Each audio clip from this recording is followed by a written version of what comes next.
सो आज मैं आपको बताऊंगा कि फुल स्टैक वेब डेवलपमेंट होता क्या है। ठीक है, तो फुल स्टैक वेब डेवलपमेंट होता क्या है उससे पहले आपको मेरी वो वीडियो देखनी पड़ेगी जो मैंने अभी अपलोड करी है, जिसमें मैंने बताया था कि बेसिक थिंग्स आपको क्या चाहिए, कि एक प्रोग्रामिंग करने के लिए आपको क्या चाहिए होता है। और मैंने ये भी बताया था कि टेक्स्ट एडिटर और आईडी में अंतर क्या होता है। ठीक है, तो पहले आप वो जाके देख के आई बटन पे आपको उसका लिंक मिल जाएगा, तो आप उसे पहले वो देख के आप फिर ये देखो। ठीक है, अब मैं आज पूरा रोड मैप बताऊंगा कि एक फुल स्टैक डेवलपर कैसे बना चाहता है, और अगर आप बनना चाहते हैं फुल स्टैक वेब डेवलपर तो इस वीडियो पे बने रहना। ठीक है, इसमें मैं डिटेल में जाऊंगा कि आपको कौन कौन सी टेक्नोलॉजी सीखनी चाहिए, आप कैसे एक फुल स्टैक वेब डेवलपर बन सकते हैं, पूरा रोड मैप बताने वाला हूँ। तो मतलब जहाँ बैठे वहाँ बैठो और ये वीडियो देखो। ठीक है, इसमें मैंने बहुत मेहनत करी है, अपन पीपीटी बनाई है, इंफॉर्मेशन गैदर करी है, और एक वीडियो में सारी इंफॉर्मेशन देने वाला हूँ। तो ठीक है, और मैं एक बेसिक आइडिया दूंगा, हर चीज़ का डेप्थ में नहीं जाऊँगा, क्योंकि डेप्थ में जाने के लिए मैं पूरा ट्यूटोरियल बनाना पड़ेगा हर एक चीज़ का। तो मैं अभी सिंपल सादा भाषा में तुम्हें समझाने वाला हूँ, एक 6 क्लास का बच्चा भी देखेगा उसे समझ में आ जाएगा। ठीक, तो आगे चलते हैं। तो basically full stack web development होता क्या है। तो फुल स्टैक वेब डेवलपमेंट होता है जिस बंदे को फ्रंट एंड डेवलपमेंट भी आती हो और जिस बंदे को बैक एंड डेवलपमेंट भी आती हो, उस बंदे को फुल स्टैक वेब डेवलपर कहते हैं। ठीक है, मैं दिखाता हूँ क्या होता है। तो फुल स्टैक डेवलपमेंट के दो पार्ट है, front end development, back and development.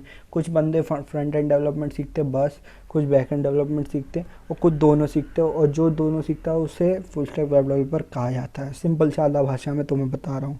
ठीक, आगे चलते हैं। तो आगे चलते हैं कि फ्रंट एंड वेब डेवलपमेंट होता क्या है।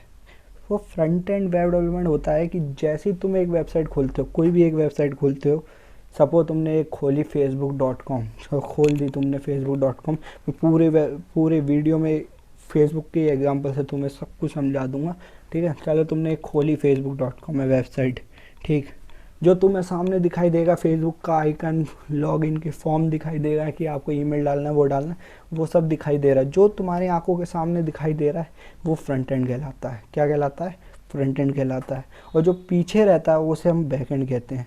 जो सामने तुम्हें दिख रहा है, जो मैंने लिख भी रखा है, देखो तुम पढ़ो, it consist of development of the things which are visible through the eyes. ठीक है, जो चीज़ें तुम्हें दिख रही है उसका डेवलपमेंट, उसी को फ्रंट एंड डेवलपमेंट कहते हैं। ये सामने जो फॉर्म दिखा है उसको बनाना, सामने इमेजेस दिख रही है उसको लगाना, कलर दिख रहे हैं कलर लगाना, लिंक्स दिख रहे हैं लिंक्स लगाना, तो वो सब फ्रंट एंड डेवलपमेंट में आता है। ठीक, आगे चलते हैं। तो आगे क्या आता है? आगे आता है कि front end of a website कैसे दिखता है। मैंने यहाँ पे एक इमेज लगाई हुई है एक फ्रंट एंड की। तो जैसे तुमने फेसबुक खोली तो फेसबुक जैसे दिखेगी वैसे ही दिखेगा ना। अब जैसे एक वेबसाइट है मैक्सिबिस, कोई भी है, मैंने कोई स्पॉन्सर वॉन्सर, नो प्रमोशन भाई, तो इसके अंदर देखो कि जो तुम्हें वेबसाइट दिख रही है, तो ये जो वेबसाइट का जो कुछ भी दिख रहा है ये सब कुछ फ्रंट एंड के अंदर आता है। ठीक है, जो कुछ भी दिखता है वो सब फ्रंट एंड के अंदर आता है, और जो नहीं दिखता वो बैक एंड के अंदर आता है। तो जितने तुम्हें इमेजेस दिख रही हैं, ये टेक्स्ट वगैरह दिख रहे हैं, इमेजेस दिख रही है, टेक्स्ट दिख रहे हैं, ये सब फ्रंट एंड में आता है। ठीक, आगे चलते हैं। तो आगे हमें सीखना है कि अगर एक बंदे को फ्रंट एंड वेब डेवलपर बनना है तो उसे कौन कौन सी टेक्नोलॉजीज आनी चाहिए। ठीक है, और जो फ्रंट एंड बनता है वेबसाइट का वो किन टेक्नोलॉजी से बनता है, ये एक ही बात है दोनों। ठीक है, तो मैं बता देता हूँ। तो हमें पहली टेक्नोलॉजी या फिर लैंग्वेज जो हमें आनी चाहिए वो होती है HTML। तो HTML का मतलब क्या है? HTML होती है hyper text markup language. Hyper text markup language ये क्या करती है? एक स्केलेटन प्रोवाइड करती है। जैसे एक बॉडी का स्केलेटन होता है ना, बिना स्केलेटन के बॉडी नहीं हो सकती, वैसी HTML के बिना वेबसाइट नहीं हो सकती। तो हर एक वेबसाइट में HTML की बहुत अहमियत होती है, एक स्केलेटन प्रोवाइड करती है। ठीक, CSS क्या है? CSS उस वेबसाइट को खूबसूरती प्रोवाइड करती है। खूबसूरती क्या? इन द सेंस एक फील देती है, अट्रैक्टिव लुक देती है कि वेबसाइट सामने वाले को देख के पसंद आ जाए, वो CSS का काम है। CSS की फुल फॉर्म होती है कैस्केडिंग स्टाइल शीट। बेसिकली हम स्टाइल शीट्स लगा जा रहे हैं, लेयर्स पे लेयर, और वो एक पेज पे तुम्हें दिखाई दे रही है। इन द सेंस जैसे फोटोशॉप काम करता है वैसे ही CSS काम करती है। ठीक, तीसरी चीज़ है जावास्क्रिप्ट। पहले तो मैं आगे चल के दिखाते हैं कि सिर्फ HTML से दिखने वाली वेबसाइट कैसी दिखती है। तो ऐसी सी कुछ HTML से बनने वाली वेबसाइट दिखती है, सिर्फ HTML से बनने वाली। अब तुम्हें ये बोरिंग सी लग रही होगी, मतलब एकदम रंग उतरा हुआ, मतलब क्या है ये वेबसाइट तुम्हें। लेकिन तुम इसमें गौर करो कि सारे लिंक्स उसके अंदर है, जो मेन ढांचा चाहिए वेबसाइट का वो इसके अंदर है, लेकिन कलर्स नहीं है, खूबसूरती नहीं है, तो वो कहाँ से आएगी? वो आती है CSS से। तो जैसे ही मैं इसमें CSS जोड़ूंगा तो कुछ ऐसी सी वेबसाइट दिखने लग जाएगी तुम्हें, एकदम खूबसूरती सी आ जाएगी इसके अंदर। क्या आ जाएगी? खूबसूरती। ठीक, अब मैं इसके आगे चलता हूँ कि इसके अंदर और क्या। अब मैंने तुम्हें HTML CSS बता दिया, ठीक है। मैंने जावास्क्रिप्ट, अब तुम पूछोगे जावास्क्रिप्ट का क्या यूज़ है फिर? अगर ये HTML स्केलेटन प्रोवाइड करता है, CSS खूबसूरती, तो जावास्क्रिप्ट क्या करती है? तो अब भैया इसके अलावा हमें फंक्शनैलिटी भी तो चाहिए। अगर तुम्हें वेबसाइट में फंक्शनैलिटी चाहिए, सपोज तुमने एक अटेंडेंस वाली वेबसाइट बना दी, अटेंडेंस वाली वेबसाइट बनाई, उसके अंदर तुम देखना चाहते हो टोटल अटेंडेंस कितनी है एक बच्चे की, ठीक, उसने लॉगिन करके डाल रखा है, उसके अंदर टोटल अटेंडेंस आएगी कैसे? तो वो, या फिर तुम देखना चाहते हो कि एज कैलकुलेटर कुछ कैलकुलेट करना चाहते हो, तो वो सब कैसे होगा? जावास्क्रिप्ट से होगा। तुम इमेजेस बदलती हुई देखना चाहते हो, वो किससे होगा? जावास्क्रिप्ट से होगा। तुम एक फंक्शनैलिटी साइजेस बदलते हुए देखना चाहते हो, डायनेमिक चीज़ें करना चाहते हो, तो वो सब कुछ जावास्क्रिप्ट से होता है। जैसे एक प्रोग्रामिंग लैंग्वेज चलती है, वैसी जावास्क्रिप्ट चलती है वेबसाइट्स के ऊपर, ठीक। एक फंक्शनैलिटी प्रोवाइड करती है वेबसाइट को। बेसिकली जो तुम्हारी स्टैटिक वेबसाइट थी, जो स्थिर वेबसाइट थी, वो चलने लग जाती है, मतलब जान आ जाती है उसके अंदर, ठीक है। तुमने खूबसूरती बढ़ा दी उसकी, तुमने उसको ढांचा दे दिया, और तुमने उसके अंदर जान भी डाल दी। तो जान डालने का काम जावास्क्रिप्ट का होता है, ठीक है। अब हम आगे चलते हैं, ठीक, बैक एंड डेवलपमेंट पे। अब ये बैक एंड डेवलपमेंट क्या चीज़ है? मैंने तुम्हें बताया, जो तुमने facebook.com खोली, तुम्हें सामने जो दिखाई दिया वो क्या था? Front end development. लेकिन जो पीछे चल रहा है काम, वो तुम्हें दिखाई नहीं देता। क्यों नहीं दिखाई देता? क्योंकि तुम्हें क्या पता भैया पीछे क्या चल रहा है ना। तुम्हें सामने का तो दिखाई दे रहा, हाँ ये फ्रंट एंड है, ये तुम्हें दिख रहा है, ये फेसबुक का आइकन है, ये फॉर्म खुला हुआ है कि इसके अंदर अपना यूज़र नेम डालो, इसमें पासवर्ड डालो, तो वो एक फ्रंट एंड हो गया। अब बैक एंड क्या होता है? बैक एंड मतलब जो तुम्हें दिखाई नहीं दे रहा। अब फेसबुक पे तुमने लॉगिन किया, सपोज तुमने लॉगिन किया, ठीक। अब वो तुम्हारा उसके अंदर तुम्हारी प्रोफाइल शो होगी, तुम्हारी फ़ोटो शो होगी, तुम्हारा डेट ऑफ बर्थ शो होती है, तुम्हारे तुम कौन से कॉलेज से पढ़े हो, कहाँ से पढ़े हो, वो सब दिखाई देता है। अब वो आएगी कहाँ से? क्या वो पहले से थी वहाँ पे? नहीं। अगर मैं खोलूँगा तो कुछ और दिखाई देगा, लेकिन तुमने खोला तो कुछ और दिखाई दिया। इसका मतलब क्या है? तो क्या हुआ कि जो पीछे जो सर्वर काम कर रहा है, फेसबुक का सर्वर, उस वहाँ से फेसबुक ने चीज़ें उठाई, तुम्हारी फ़ोटो उठाई, डेटा उठाया, और तुम्हारे सामने लाके पटक दिया। अब उस वेबसाइट ने उस सर्वर से कैसे वो फ़ोटो उठाई, वो तुम्हें दिखाई नहीं दे रही, ठीक है। जो तुम्हें दिखाई नहीं दे रहा वो ही बैकएंड होता है। मैंने लिख रखा है जैसे it consist of the things which can not be seen और things which are happening behind a website, like data entering, website interaction with server, ठीक। अब वहाँ आगे चलते हैं।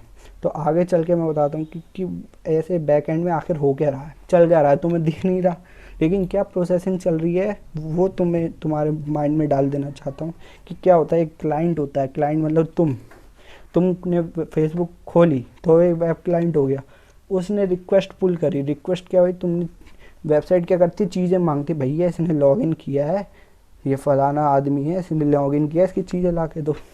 तो वेबसाइट ने सर्वर से मांगी, सर्वर के पास वो चीज़ें नहीं है, लेकिन सर्वर के पास है हमारा कोड, जो हमने कोड लिखा है। वो कोड क्या करेगा?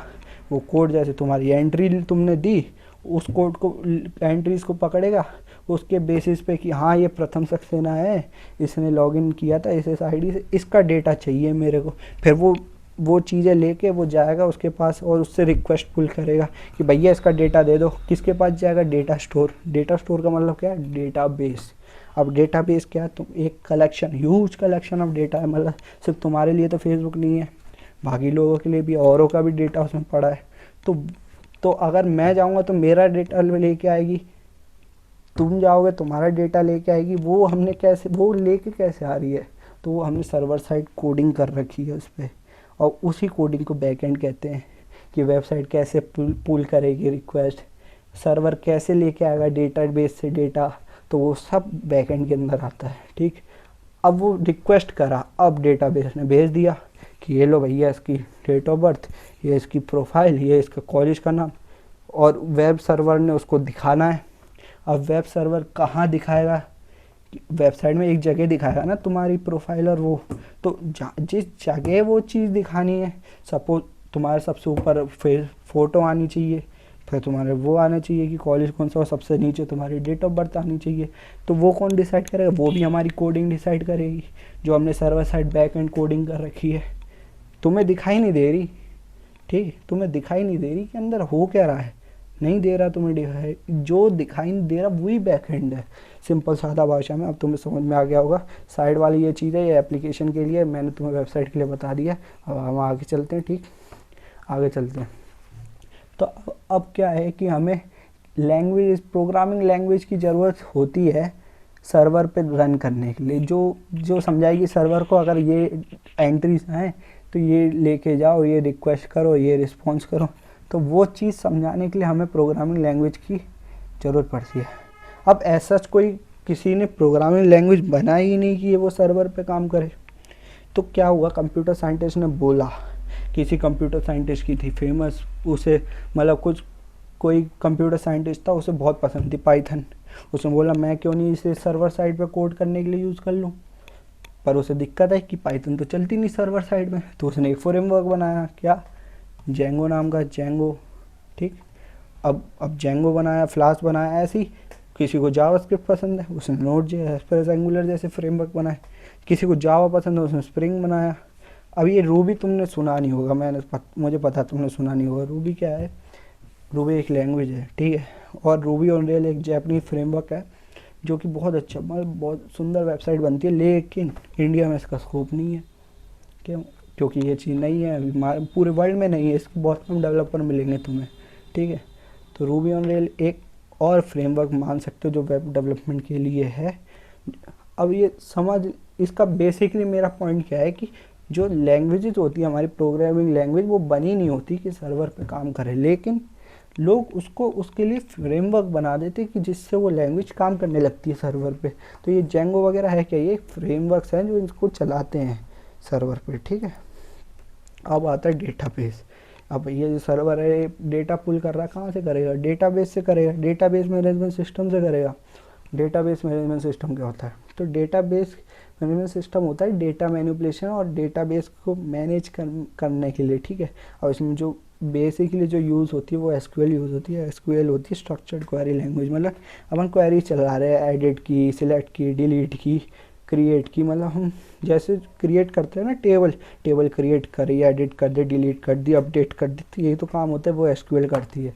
और जो ये सर्विस प्रोवाइड कर रही है एसक्यूएल की, वो माईएसक्यूएल करता है, ठीक है, या इसको सीकल भी कहते हैं कुछ लोग, ठीक। अब डीबीएमएस भी दो तरीके के होते हैं। सपोज तुम्हें दो एग्जांपल से समझाता हूँ, ठीक।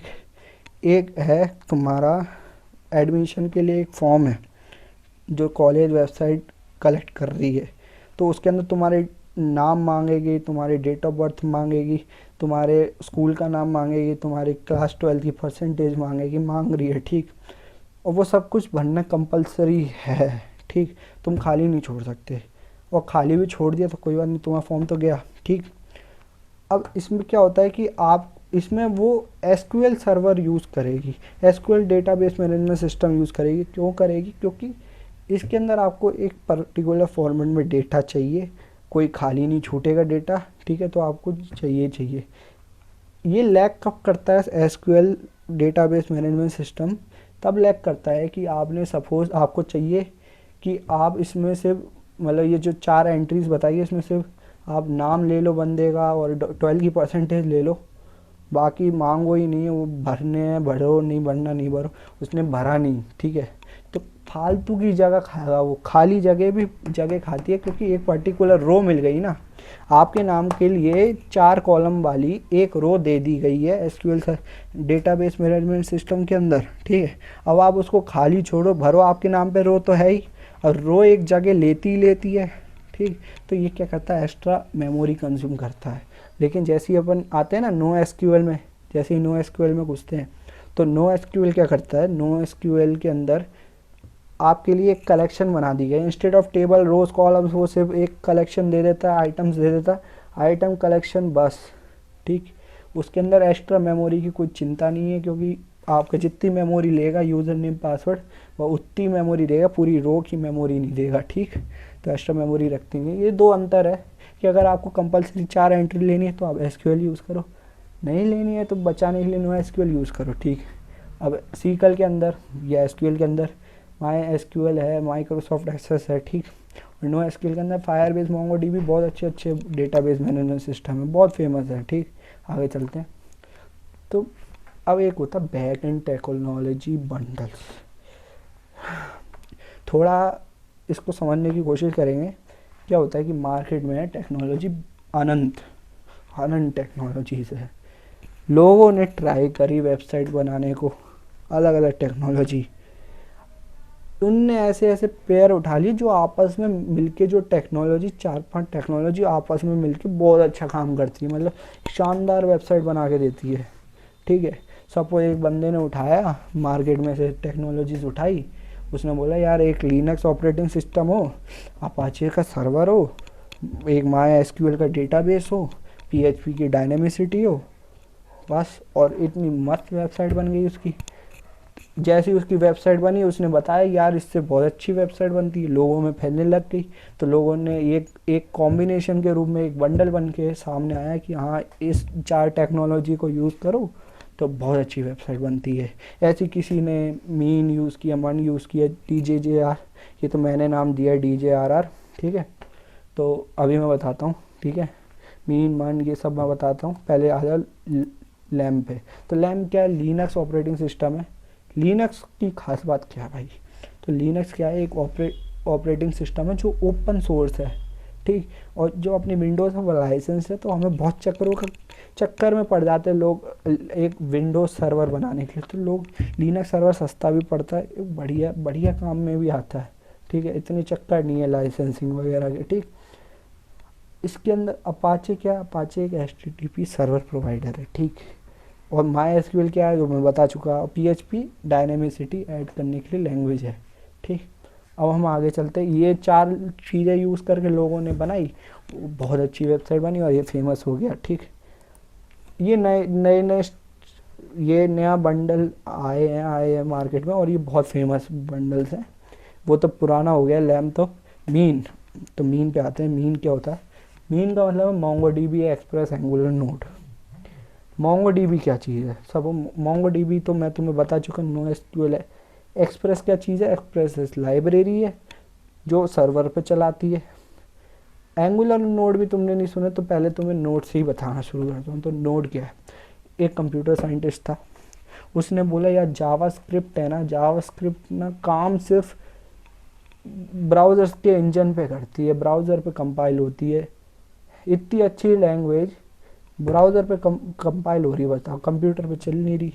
उसने क्या किया? उसने उठाई वो क्या कहते हैं, उसने बोला कि ये V8 इंजन है गूगल का, ठीक है, ये कंपाइल कर रहा है, ठीक, ये कंपाइल कर रहा है ब्राउज़र पे, हमें चलानी है कंप्यूटर पे। तो उसने क्या किया? एक C++ के प्रोग्राम के अंदर वो V8 इंजन डाल दिया और उसको नाम दे दिया Node.js। अब जो Node.js है वो तुम्हारी जावास्क्रिप्ट एक सिस्टम रन एनवायरनमेंट चला सकती है, कंपाइल कर सकती है। मतलब आपको ज़रूरत नहीं है ब्राउज़र की जावास्क्रिप्ट कंपाइल करने के लिए, आपका कंप्यूटर भी जावास्क्रिप्ट को कंपाइल कर सकता है, सिर्फ आपको Node.js इंस्टॉल होना चाहिए। तो Node.js का काम समझ गए तुम। एंगुलर क्या? एंगुलर एक फ्रेमवर्क है जो किस पे काम करता है? टाइपस्क्रिप्ट पे। अब टाइपस्क्रिप्ट एक अलग ही लेवल है जावास्क्रिप्ट का, जो जिसमें थोड़े ऊप्स के कंसेप्ट, ऑब्जेक्ट ओरिएंटेड के कंसेप्ट ज़्यादा आ जाते हैं, ठीक है। जब ज़्यादा मतलब बहुत सारे कंसेप्ट आ जाते हैं ऊप्स के, और थोड़ी ऑब्जेक्ट ओरिएंटेड प्रोग्रामिंग के लिए टाइपस्क्रिप्ट यूज़ होती है। गूगल ने ये टाइपस्क्रिप्ट को यूज़ करके एक फ्रेमवर्क बनाया कि जो टाइपस्क्रिप्ट यूज़ करता है वो एंगुलर। इसके अंदर बेसिकली जो जितने भी आपकी वेबसाइट है ना, कंपोनेंट में, पार्ट्स में लोड होती है। अभी क्या है ये बात ना तुम्हें समझ में नहीं आ रही होगी, ठीक है, लेकिन जब तुम इसे 2-3 महीने बाद देखोगे तब तुम्हें समझ में आ जाएगी। जब मेरी आने वाली वीडियोस में तुम अगर कंटिन्यूस देखते रहोगे कि HTML के ट्यूटोरियल डालूंगा, CSS के डालूंगा, जावास्क्रिप्ट, Node.js, रिएक्ट सबके डाल दूंगा मैं ट्यूटोरियल पर, तुम्हें तब समझ में आएगी। अभी तुम बेसिकली मेरी पॉइंट टू पॉइंट बात समझो कि एंगुलर है एक फ्रेमवर्क जिसके अंदर जो टुकड़ों में लोड होती है, टुकड़े डिवाइड हो जाते हैं, कंपोनेंट्स बोलते हैं उन्हें, और कंपोनेंट्स लोड होते हैं एक साथ, तो वो एंगुलर फ्रेमवर्क है, ठीक। एक्सप्रेस क्या करता है, सर्वर HTTP रिक्वेस्ट जो अब करता है ना, HTTP रिक्वेस्ट पुल वगैरह, वो एक्सप्रेस करता है, ठीक। MongoDB अपना डेटाबेस हो गया, समझ गए। अब आता है मर्न। इसके अंदर क्या किया लोगों ने, बोला यार एंगुलर तो सही काम कर रही है, क्यों ना रिएक्ट यूज़ करके देखें, ठीक है। एंगुलर की जगह रिएक्ट भी वही काम करता है कंपोनेंट में, लेकिन रिएक्ट JS एक लाइब्रेरी है और इसे बनाया फेसबुक ने। और फेसबुक बहुत प्राउड फील करता है इसके रिएक्ट के लिए, क्योंकि रिएक्ट का मतलब ही है, रिएक्ट का मतलब है रिएक्शन, मतलब एक फ्रीक्वेंट सेकंड में लोड होने वाली साइट बनती है, फ्रीक्वेंट सेकंड में लोड होने वाली साइट, मतलब इसके अंदर इतनी मस्त स्पीड है ना, मक्खन स्पीड कंपोनेंट लोड होने की, मतलब तुम और किसी में एक्सपेक्ट नहीं कर सकते, इतनी अच्छी स्पीड देता है रिएक्ट, ठीक। बहुत फेमस है, बहुत अच्छा है, रिएक्ट में मज़ा आता है लोगों को। और जो इसके अंदर UI डिज़ाइनिंग, मतलब UI कंपोनेंट्स वगैरह तुम डाल सकते हो भाई, गजब गजब, मतलब रिएक्ट मेरी पर्सनल फेवरेट है रिएक्ट, ठीक है। रिएक्ट में बस एक दिक्कत आती है कि इसके अंदर डेटाबेस मैनेजमेंट, मतलब CRUD यूसेज वगैरह थोड़ा टिपिकल है, लेकिन रिएक्ट बेस्ट है भाई, वन ऑफ माई फेवरेट है भाई। Node.js मैं तुम्हें बता दिया, Node.js एक्सप्रेस MongoDB, ठीक। आगे चलते हैं। अब ये DJRR, ये मैंने शॉर्ट फॉर्म दे दिया है, कोई ऐसा है नहीं कि शॉर्ट फॉर्म में दिया हो, लेकिन इसके अंदर 3 टेक्नोलॉजी यूज़ होती है। पहली जेंगो तुम्हें बताया, फ्रेमवर्क है पाइथन का, जो कि पाइथन को सर्वर पे चलाता है, ठीक। इसकी खास बात है कि एडमिन पैनल बहुत अच्छा है, एडमिनिस्ट्रेशन बहुत अच्छा है इसका, ठीक है। रिएक्ट तुम्हें बता चुका हूँ कि इसके अंदर कंपोनेंट होते हैं, लेकिन जो कंपोनेंट होते हैं उनकी एक स्टेट होती है, अपना डेटा लेके आते हैं अपने संग, और उस स्टेट को मैनेजमेंट करने के लिए, उस स्टेट को मैनेज करने के लिए रिडक्स यूज़ होता है, ठीक। बेसिक आइडिया दिया है तुम्हें, आने वाली वीडियो में तुम सब सीख जाओगे, चिंता मत करना। अगर तुम्हें यहाँ कन्फ्यूज़न हो रही है ना, सब दूर हो जाएगी, क्योंकि अभी की शुरुआत है, तुम्हें ना धीरे धीरे ऊपर बढ़ना है, 7-8 महीने लगाने हैं शुरू से लेकर एंड तक, ठीक है। तभी तुम्हें रिजल्ट मिलेगा, पूरे 100% देना है। HTML से शुरुआत करेंगे, CSS, जावास्क्रिप्ट जो फ्रंट एंड में यूज़ होती है, फिर बैक एंड पे भी आएंगे, अलग अलग टेक्नोलॉजीज़ पे ये सारे बंडल्स ट्राई करेंगे और सब पे प्रोजेक्ट बनाएंगे, ठीक है। तुम्हें मेरे साथ, मतलब मेरे साथ उंगली पकड़ के तुम्हें चलना है, ठीक है, और मैं तुम्हें पार कराऊंगा, ठीक। अब इस वीडियो के लिए इतना ही था, मैंने तुम्हें रोड मैप बता दिया है। अगर तुम्हें वीडियो पसंद आई हो तो लाइक कर दो, मुझे बहुत अच्छा मोटिवेशन मिलता है, ठीक, और बहुत अच्छा लगता है, और वीडियो बनाने का मन करता है। और बेल आइकन दबा देना अगर तुम्हें पसंद है, तुम्हें आने वाली वीडियोस की नोटिफिकेशन मिल जाएगी टाइम टू टाइम। और that's it for this video guys, see ya in the next video, bye bye.